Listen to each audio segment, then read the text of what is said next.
काही केल्या माझी कामं संपत नव्हती. आणि काल संध्याकाळी अचानक असं लक्षात आलं की माझं आता पुढच्या गुरुवारशिवाय काम होणार नाही.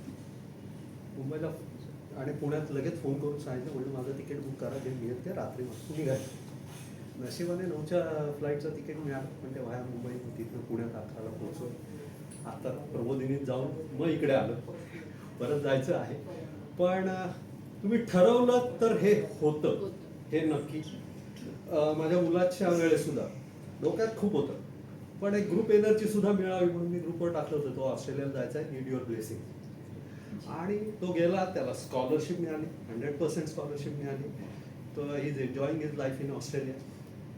आत्ता माझ्या बाबतीत म्हणायचं तर माझ्या अचिव्हमेंट्स, आत्ता मी IGL इंद्रप्रस्थ गॅस लिमिटेड आणि SFC मुंबईची कंपनी, त्यांना उत्तर प्रदेशमध्ये 4 प्रोजेक्ट्स टाकायचे CBL, कॉम्प्रेस बायोगॅस, CNG ज्याला म्हणू आपण, ते मॅन्युफॅक्चरिंग. त्या कंपन्यांना मी कन्सल्टन्सी करतो आणि माझ्या वेळेनुसार मी जातो, माझ्या वेळेनुसार येतो. मी महिन्यातून कमीत 6 वेळा फ्लाय करतो. आयत्या वेळी काल आलो 14,600. म्हणजे मी विचार करतो, अरे एवढं तिकीट काढायचं का?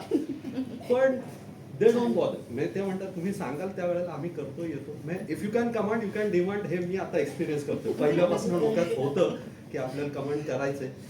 आणि there are so many things की ज्या सांगू शकीन, खूप वेळ जाईल. पण आय थिंक दिस इज इथेच थांबतो. पण थिंग्स आर हॅपनिंग. स्वतःवर विश्वास ठेवा. तुमचा विजन बोर्ड तर आहेच.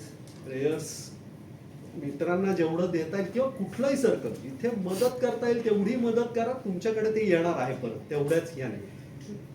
त्या गोष्टी सांभाळल्या तर ग्रोथ ही 1001% आहे.